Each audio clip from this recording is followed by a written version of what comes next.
Hello दोस्तों, welcome to my YouTube channel Jagriti education channel में आपका स्वागत है। आज ये आपका पेपर उत्तराखंड का है जो 14 जुलाई 2024 को पेपर हुआ था। उसी का ये ऑथेंटिक आंसर की के साथ आपका आंसर लगा हुआ है जिसको आप सॉल्व करके बता रहे। तो आप देखते हुए और नोट करते हुए भी चलिए और आगे आने वाले एग्जाम के लिए आप अच्छी रणनीति से तैयारी करने के लिए तैयार रहिए। उसके लिए आप इसको आंसर की लगा लीजिए। तो पहला क्वेश्चन है आपका, मैकमोहन रेखा निम्नलिखित विकल्पों में से किसके मध्य सीमा निर्धारित करती है? तो इसका ऑप्शन है सिक्किम। ऑप्शन नहीं बताएंगे, हम पूरा आंसर बताते हुए चल रहे हैं क्योंकि 150 क्वेश्चन है, ऑप्शन बताने में टाइम वेस्ट होगा। तो इसका सही उत्तर है बी, अरुणाचल प्रदेश। तो आप इस पर अरुणाचल प्रदेश पे टिक लगाइए। वैसे मैंने पेन से टिक लगा दिया है, आप लोग टिक लगाते हुए भी चल सकते हैं। देख लीजिए, इसका सेकंड क्वेश्चन है इसका, एटॉल का आकार है, यानी एटॉल का आकार कैसा होता है? तो इसका राइट आंसर है सी, घोड़े की नाल या अंगूठी के आकार का। ऑप्शन में एक सिंगल भी आ सकता है या तो घोड़े की नाल या अंगूठी के आकार भी आ सकता है। तो आप ध्यान में रखिए कि एटॉल का आकार कैसा है। ऑप्शन सी, घोड़े की नाल या अंगूठी के आकार। क्वेश्चन नंबर 3 है, सूर्य की चमकीली बाह्य परत को जाना जाता है। तो इसका ऑप्शन ए राइट आंसर है, फोटोस्फीयर। क्वेश्चन नंबर 4, एपिरोजेनिक बल परिणाम है, क्या है? ऑप्शन बी, पृथ्वी की लंबवत हलचल का। एपिरोजेनिक बल परिणाम है पृथ्वी की लंबवत हलचल का। नेक्स्ट क्वेश्चन देख लेते हैं। क्वेश्चन नंबर 5, सहारा मरुस्थल में उत्तर पूर्व या पूर्व से पश्चिम की ओर बहने वाली शुष्क पवनों को कहा जाना जाता है, यानी किस नाम से जाना जाता है? तो इसका ऑप्शन बी है, हरमेंटन नाम से जाना जाता है। नेक्स्ट क्वेश्चन है, लटकती घाटी स्थलाकृति निम्न में से किस भू आकृति प्रक्रिया से संबंधित है? इसका राइट आंसर है बी, हिमानी जो है वो भू आकृति प्रक्रिया से संबंधित है, जो लटकती घाटी के नाम से फेमस है। तो आप इसको भी देखते हुए चलेंगे। अगला प्रश्न है 7, भारत में उष्णकटिबंधीय शुष्क पर्णपाती वन के संदर्भ में निम्न कथनों पर विचार कीजिए। आप कथन को वेरी केयरफुली होकर पढ़ा कीजिए, उसके बाद उसका आंसर दीजिए क्योंकि चूंकि आप तैयारी कर रहे हैं तो आप ये सब चीजें पढ़े ही रहते हैं, बस हम घबराहट में इसको क्या करते हैं कि गलत आंसर कर देते हैं, जबकि ये हम पढ़ के ही जाते हैं और हमारे पढ़े हुए सिलेबस से ही आते हैं ये क्वेश्चन। जैसे आप इसमें कथन है कि उन क्षेत्रों में पाए जाते हैं जहां वर्षा 25 से 75 सेंटीमीटर के मध्य, क्या ऐसी जगहों पे शुष्क पर्णपाती वन पाए जाते हैं? ये पूछना चाह रहा है। तो आप पहले ऐसे अंडरलाइन कीजिए कि पूछ क्या रहा है, शुष्क पर्णपाती वन है। अब आप इसको माइंड में रखेंगे, उसके बाद करेंगे। और दूसरा है ऑप्शन ए, हिमालय की तलहटी से निकलने वाली एक अनियमित चौड़ी पट्टी में पाए जाते हैं। इसका राइट आंसर है केवल बी। आंसर की में यही दिया है तो हम यही लगाए, केवल बी। देखते हुए चलिए। 8वां प्रश्न है, निम्नलिखित प्रायद्वीपीय नदियों में से किस एक की प्रवाह लंबाई सबसे अधिक है? तो इसका राइट आंसर है गोदावरी। तो प्रायद्वीप नदियां पूछ रहा है तो इसलिए प्रायद्वीपीय नदियों में सारे ऑप्शन दिए हैं, नर्मदा, कावेरी, कृष्णा, जिसमें से गोदावरी इसका राइट आंसर है और इसका ऑप्शन ए है। नेक्स्ट क्वेश्चन देखते हैं। क्वेश्चन नंबर 9, निम्न कथनों में से कौन सा भारत में लेटेराइट मिट्टी के संदर्भ में सही नहीं है? तो इसको ऑप्शन देखिए, 3 इसमें सही है, 1 नहीं है। ऐसे इस तरह के क्वेश्चन आए तो आप नहीं पे पहले सर्कल बना लो और उसके अकॉर्डिंग आंसर को पढ़ा करो कि हम नहीं के आकार पढ़ रहे हैं। यानी अगर हम पहला ऑप्शन पढ़े और हमको सही लगा टिक कर दिए तो बहुत भारी गलती हो जाएगी। तो इसीलिए हमको सारे ऑप्शन आराम से पढ़ना है और क्वेश्चन को ध्यान में रखना है कि क्या पूछ रहा है, हाँ पूछ रहा है या नहीं पूछ रहा। इसमें नहीं है तो इसमें चूना और नाइट्रोजन की कमी होती है तो नहीं होती है, तो इसमें होती है तो इस ये सब नहीं पूछा है तो ये नहीं होगा। बी है, यह अच्छी निर्माण सामग्री प्रदान करती है, तो इसमें है क्या सही नहीं है? तो ये सही है, तो ये कैसे हो सकता है? यह निष्क्षालन प्रक्रिया से प्रभावित होती है, हाँ होती है। ये तीनों चीजें इसमें होती हैं। और चौथा डी है ऑप्शन, जिसका राइट आंसर है यह नमी पोषक व अधिक चिकनी मृदा कारक होती है। यही क्वेश्चन नहीं है, यानी ये चिकनी नहीं होती, खुरदरी होती है और पहाड़ी इलाकों पर पाई जाती निष्क्षालन प्रक्रिया के द्वारा बनती है और इसमें मसालों और चाय की खेती ज़्यादा की जाती है और साउथ में बहुत ज़्यादा मात्रा में, प्रायद्वीपीय भारत में ज़्यादा पाई जाती है। आप क्वेश्चन नंबर 10 है, गंगा का मैदान व समघाटी में सामान्यतः कौन सा अपवाह प्रतिरूप पाया जाता है? जो विस्तृत मैदान, मंद ढाल, अधिक वर्षा, अनेक सहायक नदियों की विशेषता रखता है। तो इसका राइट आंसर है बी, धूमाकृति। यानी नदियां किस प्रतिरूप में पाई जाती हैं असम घाटी में? तो धूमाकृति यानी वृक्षाकार अपवाह प्रारूप पाई जाती है। वृक्षाकार भी बोल सकते हैं, धूमाकृति। तो राइट आंसर बी है। अगला प्रश्न देखते हैं 11 निम्न में से कौन सा एक वन समूह भारत के सर्वाधिक क्षेत्र में विस्तृत है? तो इसका ऑप्शन सी है उष्णकटिबंधीय नम पर्णपाती। तो उष्णकटिबंधीय नम पर्णपाती वन भारत के सर्वाधिक क्षेत्रों में ज्यादा विकसित है। ये आंसर की के अनुसार लगाए हैं और ये सही आंसर है इसका सी, और इसका बुकलेट नंबर ए है। आप भी अपने हिसाब से मिला सकते हैं, क्वेश्चन आपका तैयार हो जाएगा। फिलहाल एकदम राइट आंसर सी है। आप इसको याद करते हुए नोट डाउन भी करते हुए चल सकते हैं। फास्ट इसलिए करा रहे हैं ताकि टाइम आपका कम लगे और क्वेश्चन ज्यादा आपको सॉल्व हो जाए। तो क्वेश्चन नंबर 12 है काबिनी नदी एक सहायक नदी है, किसकी है? तो ऑप्शन ए कावेरी नदी की। काबिनी कावेरी, तो रिलेट कर दीजिए, फिर दोबारा क्वेश्चन कभी टकराए तो आपका गलत ना हो। क्वेश्चन नंबर 13 जब कोरियालिस प्रभाव दाब प्रवणता बल द्वारा प्रतिभारित हो जाता है तो परिणाम स्वरूप उत्पन्न पवन को जाना जाता है, किस नाम से जाना जाता है? तो इसका राइट आंसर है सी, भू अस्थैनिक पवनों के नाम से जाना जाता है। अगला प्रश्न देखते हैं क्वेश्चन नंबर 14 निम्नलिखित में से कौन सा स्थल जड़ गंगा एवं भागीरथी नदी का संगम स्थल है? तो इसका उत्तर है ए भैरव घाटी। भैरव घाटी जड़ गंगा एवं भागीरथी नदी का संगम स्थल है। केयरफुली इसको आप देख लीजिए, ये क्वेश्चन इंपॉर्टेंट है। ये उत्तराखंड के क्वेश्चन आपको यूपी पीसीएस में भी आ सकते हैं। आपको इम्पोर्टेंट जो है उसको बताते चलेंगे। बाकी जो उत्तराखंड स्पेशल है उसमें से कुछ क्वेश्चन जो है यूपी पीसीएस या आरओ में भी आ जाते हैं। अगला प्रश्न 15 है उट्टाधुरा दर्रा उत्तराखंड के निम्नलिखित हिमनदों में से किस एक के समीप स्थित है? तो इसका उत्तर है मिलाम हिमनद, यानी मिलम हिमनद के ऑप्शन बी राइट आंसर है। अगला प्रश्न 16 निम्नलिखित में से किसको परंपरागत रूप से उत्तराखंड में किसानों का सर्वोत्तम मित्र कहा जाता है?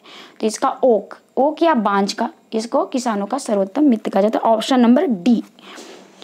क्वेश्चन नंबर 17 गढ़वाल हिमालय में अधिक ऊंचाई वाले चरगाहों में अस्थायी आवासों को किस नाम से जाना जाता है? तो अस्थायी आवासों को बी, ऑप्शन बी खर्क नाम से जाना जाता है। अगला प्रश्न 18 भारत की जनगणना 2011 के अनुसार निम्नलिखित में से कौन से कथन सत्य है? इसमें सत्य लगाना है आपको।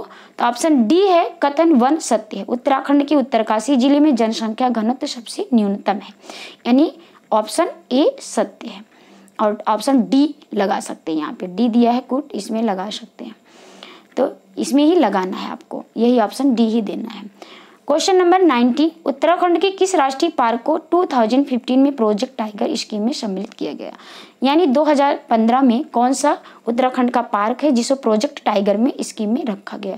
तो इसका ऑप्शन बी है राजाजी पार्क। ये भी इंपॉर्टेंट क्वेश्चन है जो कि आपके यूपी पीसीएस में भी आ सकते हैं।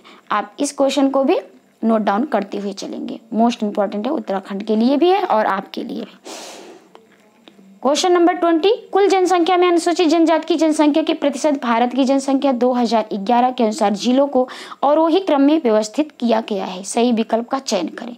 अब आपको पता होना चाहिए कि आरोही और अवरोही ये सरगम होते हैं बजाने के।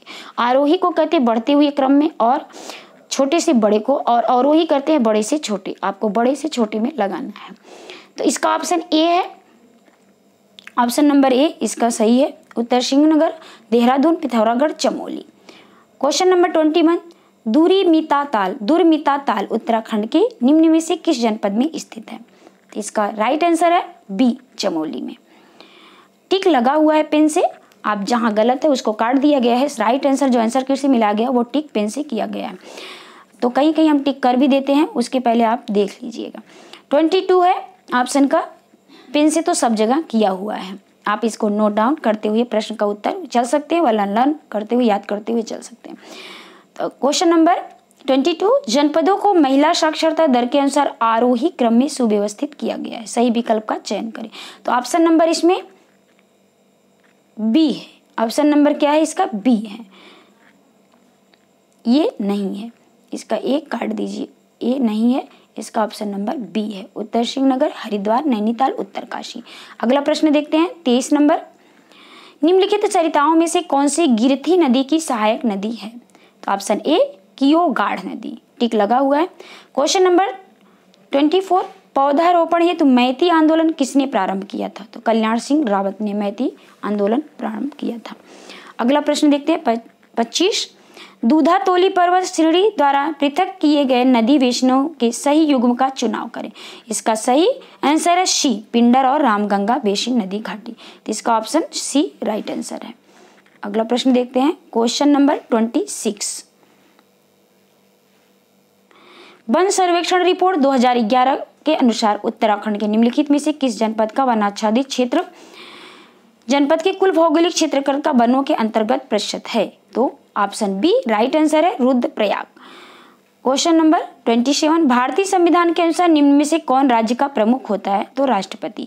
ये क्वेश्चन देखने में इजी लग रहा है, बट आपके क्वेश्चन ये रिपीटेड हो सकते हैं, आप इसको नोट डाउन इंपॉर्टेंट में करते चले सकते हैं। अगला प्रश्न है 28, भारत संविधान का निम्न में से कौन सा भाग केंद्र और राज्य के मध्य संबंधों से संबंधित है? तो इसका ऑप्शन बी राइट आंसर है भाग 11। जैसे कि 11(1)(1)(11) हम इसमें वीडियो पढ़ाए हुए हैं, यूट्यूब पे पढ़ा हुआ है, सारे संविधान अनुच्छेद और शेड्यूल्स और आर्टिकल सारे अलग अलग वीडियो पढ़े हूँ, आप सुविधा के लिए वहाँ पे लिंक पे जाइए और पढ़ लीजिए। तो अब ये 11 है, जैसे कि 1(1)(11) संबंध राज्य और केंद्र का संबंध होता है भाग 11 में। अगला प्रश्न 29, लोक लेखा समिति का मुख्य कार्य क्या है? तो ऑप्शन ए है नियंत्रक महालेखा परीक्षक के वार्षिक प्रतिवेदनों की जांच करना। अगला प्रश्न है 30, निम्नलिखित में से किस शहर में दक्षिण पूर्व एशियाई सहयोग संगठन आसियान का मुख्यालय अवस्थित है? ये क्वेश्चन आ सकता है, ये भी इंपॉर्टेंट है क्योंकि ऐसे क्वेश्चन किसी भी स्टेट में आ सकते हैं, इंटरनेशनल क्वेश्चन है ये, क्योंकि ये पूछा गया है कि आसियान के संबंध में, तो ये करंट में भी आ सकता है आपके। तो करंट और जीके जीएस तो बदलता नहीं, यूपी उत्तराखंड स्पेशल से भी कुछ क्वेश्चन आपके पास 10% आ सकते हैं। तो प्रश्न नंबर हम देखते हैं 30 का राइट आंसर है ए जकार्ता।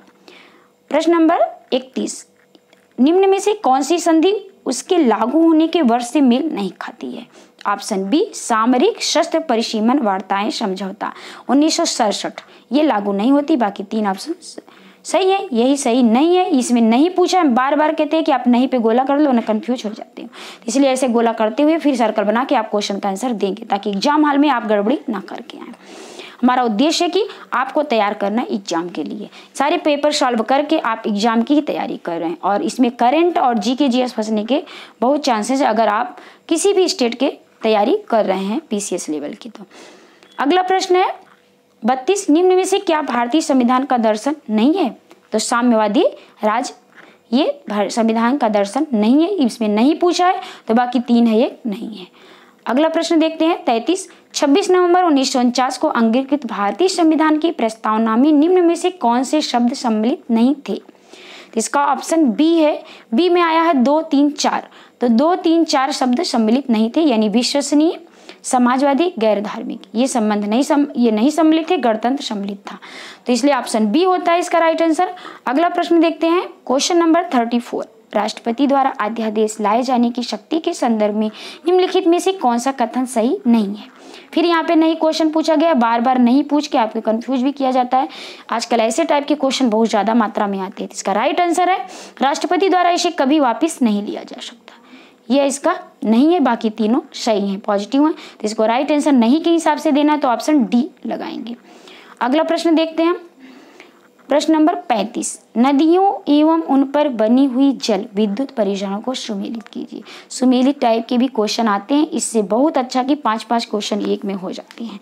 आप देखिए इसमें वेरी केयरफुली आप इसको मैचिंग कराएंगे, इसका ऑप्शन डी है आंसर, और डी के हिसाब से आप मैच करा लीजिए। देखिए हम इसमें कर भी देते हैं आपकी सुविधा के लिए, आप इसको नोट डाउन कर लीजिए, कॉपी में आप करा लीजिए। परियोजना का नाम है और नदी है, परियोजना है कोटेश्वर, तो कोटेश्वर को 3 से हम, कोटेश्वर किस नदी पे है? भागीरथी नदी पर। और दूसरा है कुल्हड़, कुल्हड़ किस नदी पे है? तो वन आसन नदी पर है, तो कुल्हड़ को आसन से मैच करा देंगे। सी है तपोवन विष्णु घाट से है, तो तपोवन विष्णु घाट किस नदी पर है? तो यह है धौली नदी पर, तो यहाँ पे हम इसको करेंगे।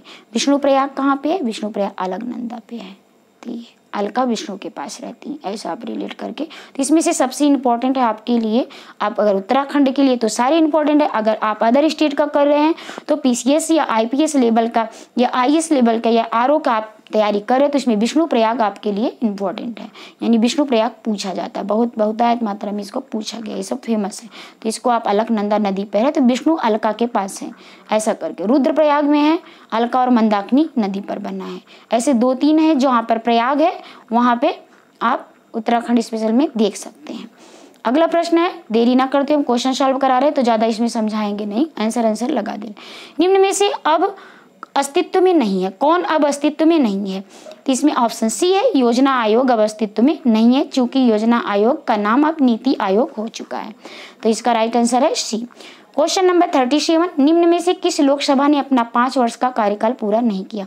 तो इसका ऑप्शन बी है, 13वीं लोकसभा ने अपना कार्यकाल पूरा नहीं किया था। इसको रट लीजिए, बार बार क्वेश्चन आता है।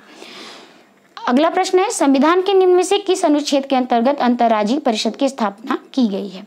तो इसका ऑप्शन बी है, अनुच्छेद 263, ऑप्शन नंबर बी। अगला प्रश्न 39, भारत में रहने वाले ब्रिटिश नागरिक को निम्न में से कौन सा अधिकार प्राप्त नहीं है? तो इसका ऑप्शन ए, व्यापार एवं व्यवसाय की स्वतंत्रता। अगला प्रश्न 40, राष्ट्रपति के पास निम्न में से किस पर नियम बनाने की शक्ति है? तो इसका राइट आंसर है डी, 1 to 4, यानी दादरा एवं नगर हवेली, दमन और दीव और पुडुचेरी, इन सब पे है। तो इसका ऑप्शन डी है, तो इसके डी पे आप आंसर लगाएंगे। अगला प्रश्न है 41, भारत के संविधान के निर्माताओं का मस्तिष्क निम्नलिखित में से किसमें परिलक्षित होता है? तो ए है प्रस्तावना, तो प्रस्तावना में परिलक्षित होता है। तो अगला प्रश्न देखते हैं 42, निम्नलिखित में से कौन भारत की यूनेस्को रचनात्मक शहरों में से एक नहीं है? तो इसका ऑप्शन डी है पुणे। अगला प्रश्न 43, संघ लोक सेवा आयोग के अध्यक्ष को निम्नलिखित में से किसके द्वारा पद से हटाया जाता है? मोस्ट इंपॉर्टेंट आपके लिए है ये क्वेश्चन, आपको यूपी पीसीएस में भी आ सकता है, आरओ में भी आ सकता है। और ये देखिए, इसका ऑप्शन है बी, राष्ट्रपति द्वारा। इसको केयरफुली आप देख लीजिए। अगला प्रश्न है 44, राज्य की नीति निर्देशक सिद्धांतों के बारे में इनमें से कौन सा कथन सही नहीं है? यहाँ भी नहीं पूछा गया है, आप नहीं पे सर्कल बना के फिर इसका अकॉर्डिंग टू आंसर देंगे। इसका ऑप्शन सी है, यह राज्य पर एक कानूनी कर्तव्य लागू करते हैं। अगला प्रश्न है 45, निम्न में से कौन उत्तराखंड का प्रथम मुख्यमंत्री था? तो इसका उत्तर है सी, श्री नारायण दत्त तिवारी पहले उत्तराखंड के मुख्यमंत्री थे। अगला प्रश्न है 46, उत्तराखंड की पहली विधानसभा में निम्न में से महिला विधायकों की कितनी संख्या थी? तो डी ऑप्शन 4 महिलाएं थीं। अगला प्रश्न है 47, लोकसभा के अध्यक्ष के संबंध में निम्नलिखित में से कौन सा कथन सही नहीं है? यहाँ भी सही नहीं, यहाँ पे पेन से पॉइंट किया गया है। इसका ऑप्शन है ए, अध्यक्ष पद ग्रहण करने के समय, यानी अध्यक्ष पद ग्रहण के समय से 6 महीने के भीतर सदन का सदस्य बनना चाहिए, ये नहीं है, बाकी तीनों हैं। तो राइट आंसर ए है इसका। अगला प्रश्न देखते हैं क्वेश्चन नंबर 48, उत्तराखंड राज्य में निम्नलिखित में से कौन सी लोकसभा सीट अनुसूचित जाति के लिए आरक्षित है? इसमें ऑप्शन सी है अल्मोड़ा, अनुसूचित जातियों के लिए आरक्षित है। अल्मोड़ा पे आप टिक कर लेंगे। नेक्स्ट क्वेश्चन है 49, केंद्र सरकार में उत्तराखंड से निम्न में से कौन वर्ष 2019 में मानव संसाधन विकास शिक्षा मंत्री थे? तो इसका ऑप्शन डी है, रमेश पोखरियाल निशंक। इसको 3 सेटों में हम आपको पढ़ा देंगे, 50 क्वेश्चन तक आज पढ़ा दे रहे हैं आप, ताकि उबो ना, फिर नेक्स्ट क्वेश्चन भी सॉल्व करा देंगे। बहुत बड़ा वीडियो होने पे लोग उब जाते हैं और नहीं पढ़ पाते, तो हम इसको 50 क्वेश्चन करके 3 सेट में आपको दे देंगे। और इसका 50 क्वेश्चन है, राष्ट्रीय खाद्य सुरक्षा मिशन शुरू किया गया था, कब शुरू किया गया था? तो इसका ऑप्शन ए है, राष्ट्रीय खाद्य सुरक्षा मिशन NFSM शुरू किया गया था 2007 से 8 के बीच में। तो thank you for watching video. फिर हम नेक्स्ट वीडियो में 50 से लेके 100 तक, 100 से लेके 50 तक फिर आपको पढ़ाएंगे और आंसर की बताएंगे। तब तक इसको आप एकदम माइंड में बैठा लीजिए, याद कर लीजिए, ताकि आप बोर ना हो। इसलिए हम वीडियो को थोड़ा छोटा छोटा करके किए हैं, क्योंकि अगर हम भागों को तोड़ तोड़ के पढ़े तो हमको जल्दी याद होता है, वरना बाउंस होने लगता है। तो 50 क्वेश्चन आप लोग याद कर लीजिए, आपके आने वाले एग्जाम के लिए बहुत महत्वपूर्ण है। आप जिस किसी भी एग्जाम की तैयारी करें स्टेट लेवल में, उसमें ये GK GS आपको काम देगा। फिर मिलते हैं नेक्स्ट वीडियो में। जय हिंद, जय भारत।